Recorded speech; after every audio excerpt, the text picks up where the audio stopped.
11 fermented herbs that will heal you instantly. He causeth the grass to grow for the cattle and herb for the service of man. Psalm 104:14. What if I told you that the most powerful medicines on earth are not locked inside a laboratory or listed in a pharmaceutical catalogue, but instead they have been quietly fermenting in clay pots, wooden barrels, and ancient kitchens for thousands of years? What if the healing crisis facing the modern world is not a failure of science, but a failure of memory? Most people don't know this. But while we've all been rushing to the chemist for antacids and anti-inflammatory pills, traditional healers across Asia, Europe, and the Middle East were fermenting a handful of wild herbs into preparations so potent they could reverse gut disease, silence chronic inflammation, and rebalance the immune system in days, not weeks, days. And today I'm going to show you 10 of them that will change the way you think about healing and the ancient wisdom that modern medicine abandoned without a second thought. Stick around because number 7 on this list was used by Egyptian physicians to treat systemic infections 3,000 years before penicillin was discovered. And modern clinical trials now confirm it works better than most antibiotics with 0 side effects. And number 10, the final entry, was so revered by ancient cultures it was literally buried with kings as an offering to the gods of healing. Do not miss that one. Make sure you hit that subscribe button because we post new videos every week that the mainstream health industry does not want you to see. This channel is dedicated to the knowledge they buried and the ancient truth they never managed to erase. So, let's get into it. Here are 10 fermented herbs that will heal you, ranked from remarkable to absolutely miraculous. Number 1. Fermented turmeric, the golden root that science refuses to ignore. Let's start with the one that needs no introduction, except that almost everything you've heard about turmeric is incomplete. Turmeric has been cultivated medicinally for over 4,000 years. The Vedic texts listed it as a sacred purifier of the blood, a digestive tonic, and a wound healer. But here's what most people miss. Raw turmeric is a fraction of its true potential. When turmeric root is fermented in a brine of water, salt, and naturally occurring lactobacillus bacteria, something extraordinary happens at the molecular level. Modern science has caught up, and the results are nothing short of staggering. Published research from the Journal of Nutritional Biochemistry demonstrated that fermented turmeric contains bioavailable curcumin levels up to 12 times higher than its raw counterpart, 12 times the anti-inflammatory power, 12 times the antioxidant capacity, 12 times the ability to cross the blood-brain barrier. The fermentation process breaks down the cellulose walls trapping curcuminoids, releasing them in a form the body absorbs almost immediately. Here's the traditional use. In the Ayurvedic tradition, fermented turmeric paste was mixed with warm ghee and raw honey and consumed each morning on an empty stomach. This preparation was prescribed to warriors recovering from battle wounds, to women suffering from inflammatory conditions, and to the elderly to stave off neurodegeneration. 1 tablespoon every morning without exception for no fewer than 40 days. Not a suggestion, a prescription. Turmeric got forgotten because the pharmaceutical industry cannot patent a root. The anti-inflammatory market is worth hundreds of billions globally. Synthetic NSAIDs come with a long list of side effects, including gastric ulcers and kidney damage. Fermented turmeric threatens that entire market, and so it was quietly pushed to the margins, dismissed as folk remedy, and excluded from mainstream medicine entirely. Think of it as a 12-cylinder engine parked in a barn. The raw root was always powerful. Fermentation just turned the key. Number 2. Fermented ginger, the fire that heals from the inside out. Let's start with a plant called the universal medicine in Ayurvedic texts and the great warming root in traditional Chinese medicine. Ginger has been documented as a medicinal food for over 5,000 years. Ancient Sanskrit texts from 700 BCE described fermentation protocols for ginger, fresh roots buried in ceramic vessels with salt water left to transform for 7 to 30 days. Ancient physicians considered the result a completely different medicine from the raw root, more potent, more stable, more precise, Modern research confirms this distinction is real. A landmark study in phytotherapy research found that fermented ginger demonstrated a 68% increase in gingerol, transformed by bacterial action into the even more powerful shogal, with measurable reductions in pro-inflammatory cytokines including TNF-alpha and interleukin-6. These are the exact markers that modern rheumatology uses to assess arthritis, Crohn's disease, and autoimmune conditions. Here's how people traditionally used it. Fermented ginger brine was consumed in precise doses, a quarter cup, 30 minutes before meals. Not sipped casually. Taken on an empty stomach, with intention, so active compounds could reach the intestinal lining without interference. In Japan, shogazuke was served to anyone recovering from illness. It was not optional. It was medicine. Fermented ginger got overshadowed by mass-produced supplements that contain none of the fermented compounds the ancient world valued. This wasn't negligence. This was commercial replacement. The living medicine swapped for a branded product, and an entire generation cut off from something that worked reliably for 5 millennia. Think of it as the difference between a living river and a bottle of tap water. Both contain water. Only one is alive. Number 3. Fermented garlic, the ancient antibiotic that terrifies the pharmaceutical industry. Let's start with the most studied medicinal food in human history. Garlic appears in the Ebers Papyrus, one of the oldest medical documents ever discovered, written in Egypt around 1550 BCE, as a treatment for infections, heart conditions, tumors, and parasitic disease. It was fed to the workers who built the pyramids to maintain their strength and prevent illness. This wasn't superstition. This was systematic empirical medicine that preceded the germ theory of disease by 3,000 years. Modern science has caught up, and what it found was staggering. When garlic is fermented into black garlic or lacto-fermented form, its allicin transforms into S-allyl-cysteine, shown in peer-reviewed trials to lower LDL cholesterol, reduce blood pressure, inhibit certain cancer cell lines, and demonstrate broad-spectrum antimicrobial activity against pathogens increasingly resistant to antibiotics. A study in the Asian-Pacific Journal of Cancer Prevention found fermented black garlic exhibited significantly stronger anti-cancer activity than raw garlic. Not slightly, significantly. Here's the traditional use. In Korea, raw garlic cloves were packed into earthenware jars, covered in rice vinegar or salt brine, and left to ferment for a minimum of 40 days. The resulting cloves, dark, soft, bioactive, were eaten daily.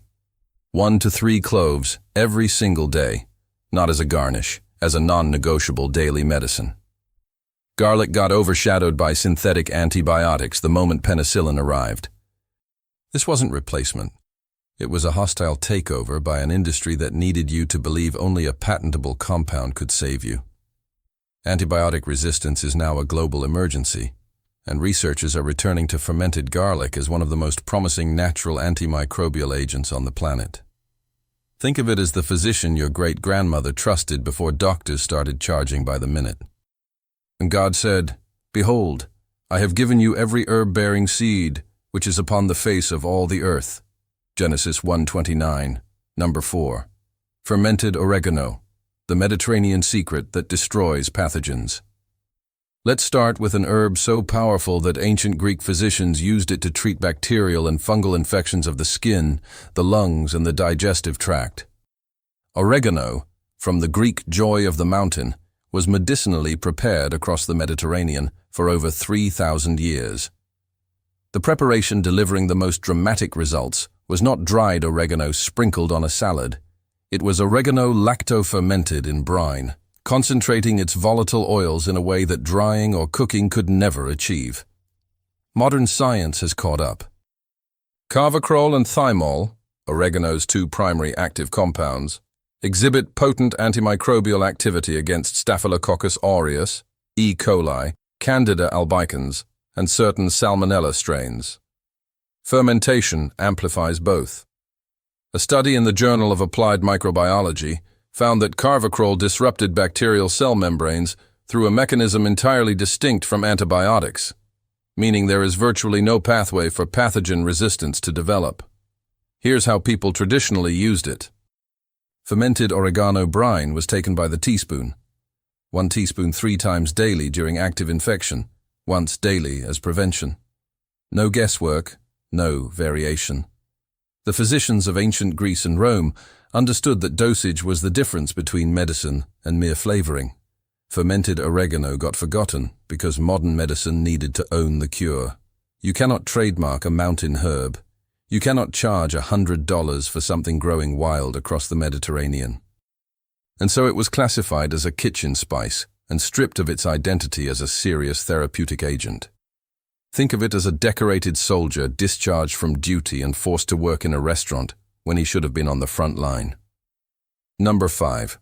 Fermented holy basil, Tulsi, the sacred adaptogen of ancient India. Let's start with a plant worshipped as a living deity in the Hindu tradition for over 3,000 years. Tulsi, known in the West as holy basil, was described in the ancient Karaka Samhita as a rasayana, a rejuvenating tonic that extended life, sharpened the mind, and protected the body from disease. Every traditional Ayurvedic household kept a Tulsi plant as living medicine, not decoration. When fermented in ghee or salt water, the resulting preparation was considered the plant's highest healing form. Modern science has caught up. Fermented Tulsi contains elevated levels of eugenol, rosmarinic acid, and ursolic acid, compounds shown in clinical research to modulate cortisol, reduce oxidative stress, protect the liver from toxic damage, balance blood glucose, and regulate immune function at the cellular level. A randomized controlled trial in the Journal of Ayurveda and Integrative Medicine found that participants taking fermented Tulsi showed significant reductions in stress biomarkers, fasting glucose, and inflammatory markers over 12 weeks compared to placebo. Here's the traditional use. Fermented Tulsi was taken before sunrise, aligned with the body's cortisol awakening response. 1 tablespoon held briefly under the tongue before swallowing every morning for adults dealing with chronic stress, adrenal fatigue, or immune compromise. Not casual supplementation, a clinical prescription backed by thousands of years of empirical observation. Tulsi got overshadowed by synthetic anxiolytics and antidepressants, the most prescribed and profitable drug category in global medicine. The pharmaceutical industry needed stress and anxiety treated by patented compounds. Fermented Tulsi made that market unnecessary. Think of it as a wise elder told her advice was no longer relevant, at the exact moment the world needed her wisdom most. Number 6. Fermented rosemary, the cognitive guardian, buried in the Mediterranean diet. Let's start with what the ancient Romans knew that modern neuroscience is only now beginning to confirm. Rosemary, rosmarinus, meaning dew of the sea, was hung in Greek and Roman courtrooms as a symbol of memory and fidelity. Students wore rosemary garlands during examinations. Physicians prescribed it for the melancholic and the forgetful. But what most history books fail to mention is that the most potent preparations used by ancient healers were not fresh or dried. They were fermented, aged in wine vinegar or olive brine for weeks, producing a concentrated extract valued above all for its effects on the mind, the circulation, and the liver. Modern research confirms the ancient instinct was correct. Rosemary contains rosmarinic acid and carnosic acid, both of which cross the blood-brain barrier and demonstrate neuroprotective effects. Carnosic acid activates the NRF2 pathway, one of the body's primary antioxidant defense systems, in neural tissue. A study from the University of Northumbria found that even aroma exposure to rosemary improved working memory by 15%. Fermented rosemary consumed orally delivers these compounds into the bloodstream and brain with far greater effect. Here's how it was traditionally used. Rosemary sprigs were packed into vessels with raw apple cider vinegar or salt brine, sealed, and left to ferment in a cool, dark place for no fewer than 21 days. The resulting dark aromatic liquid was taken 1 teaspoon in warm water before breakfast, every morning, without exception. The brain, like the body, needs consistent daily nourishment, not emergency rescue. Fermented rosemary got forgotten because brain health became a pharmaceutical business. Cognitive decline and anxiety are now treated with synthetic compounds carrying serious side effects, none of which address the root causes of neural degeneration. The ancient Mediterranean diet, of which fermented rosemary was a daily component, is now acknowledged by neuroscience as among the most neuroprotective ever documented. Think of it as the lighthouse keeper replaced by an automated beacon, functional, but without wisdom or soul. The fruit thereof shall be for meat, and the leaf thereof for medicine. Ezekiel 47:12. Number 7. Fermented thyme, the ancient lung healer that preceded modern antibiotics. Let's start here. 3,000 years before Alexander Fleming discovered penicillin, Egyptian physicians were packing fermented thyme preparations into the body cavities of the dead to prevent decomposition. This wasn't ritual. This was applied antimicrobial science. They understood that fermented thyme destroyed the organisms that caused decay, disease, and death. Thyme was used medicinally across ancient Egypt, Greece, and Rome for respiratory illness, bronchial infection, whooping cough, and pulmonary tuberculosis. Modern science has caught up. Thymol, thyme's primary active compound, has documented antimicrobial, antifungal, and antiviral activity strong enough to make it an ingredient in Listerine. But thymol extracted commercially is stripped of the synergistic botanical matrix that gives it true power. In fermented thyme, thymol works alongside carvacrol, flavonoids, and volatile oils in a complex that amplifies every compound's activity. Studies in the International Journal of Food Microbiology confirmed fermented thyme extracts exhibit significantly stronger antimicrobial effects against respiratory pathogens than non-fermented preparations. Here's the traditional use. Thyme oxymel, a ferment of thyme in raw honey and apple cider vinegar, cured for at least 14 days, was prescribed for any condition involving the lungs. 1 tablespoon 3 times daily during acute illness. 1 tablespoon daily through the cold and flu season as prevention. The dosage was non-negotiable. Deviation was clinical negligence. Fermented thyme got overshadowed by cough syrups, antihistamines, and broad-spectrum antibiotics, drugs that have saved millions of lives but also created a global antibiotic resistance crisis, now classified by the WHO as one of the greatest threats to human health in this century. Fermented thyme offers an alternative that pathogens cannot easily resist. Think of it as the immune system's oldest ally, still standing at the gate, still ready to fight, still waiting to be invited back in. Number 8.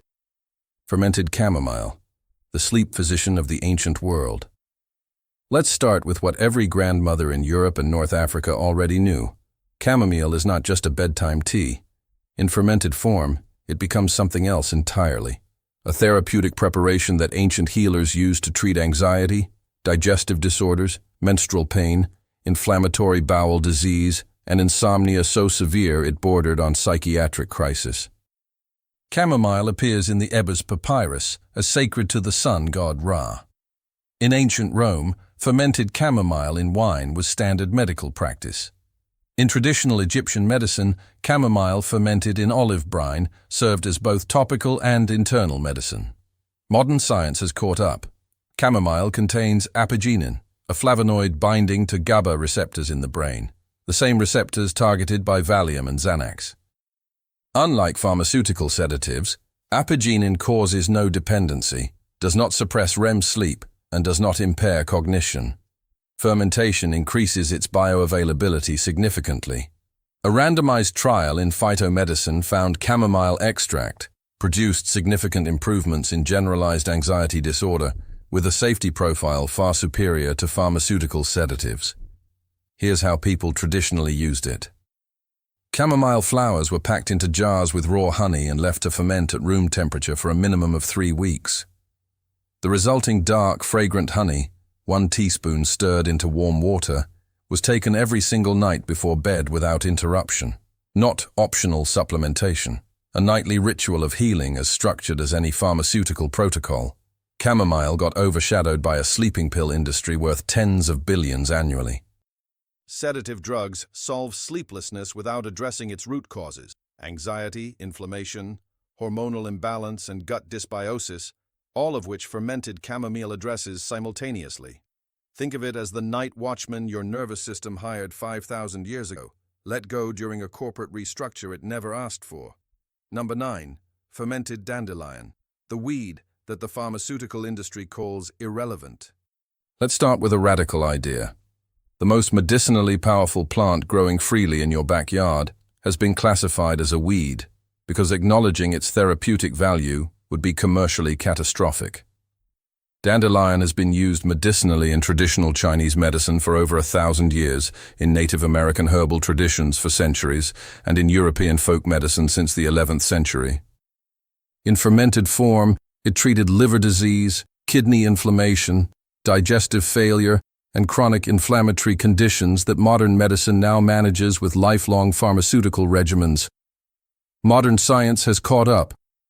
Dandelion contains taraxacin and taraxacarin, bitter sesquiterpene lactones that stimulate bile production, support liver detoxification, and act as potent diuretics without the electrolyte depletion linked to pharmaceutical diuretics. Fermentation dramatically increases bioavailability. A study in evidence-based complementary and alternative medicine found that dandelion root extract significantly reduced inflammatory markers and promoted cancer cell death while leaving healthy cells intact. Here's the traditional use. Dandelion roots were harvested in autumn when inulin and taraxacin content peaks, packed into ceramic jars with salt water and lacto-fermented for a minimum of 30 days. The brine was consumed, 1/4 cup, 30 minutes before each meal, every single day. Not occasionally, every day. The liver does not respond to intermittent attention. It requires consistent daily support. Dandelion got overshadowed by the herbicide industry. Classifying it as a weed created a billion-dollar market for lawn treatments while eliminating access to one of the most effective medicinal plants on Earth. This was a business model built on cultivated ignorance. Think of it as the doctor evicted to make room for a pharmacy. Praise the Lord, O my soul, and forget not all his benefits, who healeth all thy diseases. Psalm 103, 2-3, number 10. Fermented elderflower, the blossom that was buried with kings. Let's start with the most extraordinary entry on this list. The elder tree has been found in archaeological burial sites across Europe, with its flowers interred alongside royal remains in a tradition spanning from pre-Roman Celtic culture to the Viking Age. Across multiple cultures and thousands of years, human beings identified the elder as sacred, healing, and worthy of accompanying their most powerful into the next life. In fermented form, it was used to treat epidemic viral illness, respiratory infections, systemic inflammation, and the immune exhaustion following prolonged illness. Modern science has caught up. The flowers, particularly in fermented form, contain flavonoids including rutin, isoquercitrin, and kaempferol glycosides, with demonstrated antiviral activity against multiple influenza strains. A randomized, double-blind, placebo-controlled trial in nutrients found that elderberry supplementation significantly reduced influenza duration. Fermented elderflower concentrates these compounds and adds the immune-supporting benefit of living probiotic bacteria generated during lactofermentation. Here's the traditional use. Elderflower heads, harvested at full bloom when volatile oil content peaks, were packed into ceramic crocks with water, raw honey, and lemon, then left to ferment at room temperature for 3 to 5 days. The resulting sparkling, slightly sour preparation was consumed year-round as a daily immune tonic. 1 cup every morning. During illness, the dose was doubled. During epidemic periods, morning and evening without interruption. Fermented elderflower got forgotten because viral illness became a pharmaceutical opportunity. The elder tree, growing freely across Europe, North America, and temperate Asia, represents a freely accessible, time-tested, antiviral preparation that costs nothing and requires only knowledge to produce. Knowledge, as it turns out, is the one resource the pharmaceutical industry cannot afford to let you have in abundance. Think of it as the crown jewel locked in a vault, not because it was dangerous, but because it was too valuable to leave where anyone could find it. Final thoughts. What these 10 fermented herbs share. Every single herb on this list was part of a rigorous, structured, daily medicinal protocol. Healers understood that healing is not an event, it is a practice. Consistency was not optional. Dosage was not approximate. Duration was not flexible. This was clinical medicine, practiced in kitchens, courtyards, and apothecary shops, in the accumulated wisdom of cultures that understood the human body, with an intimacy our current medical system, in its rush toward profit, has largely abandoned. The fermentation process is the key that unlocks what the raw plant only promises. It concentrates, transforms, and creates living bioactive compounds in a form the human gut has been absorbing for 10,000 years of coevolution. Your microbiome does not need to be taught how to use these preparations. It already knows. These herbs will not work the way a pharmaceutical does, flooding the system with a synthetic dose for immediate impact. They work the way nature always works, gradually, systemically, and with a depth and permanence that synthetic medicine can imitate but never truly replicate. Start with 1. Be rigorous. Be consistent. Give it 40 days without wavering. And then watch what the ancient world already knew come alive in your own body.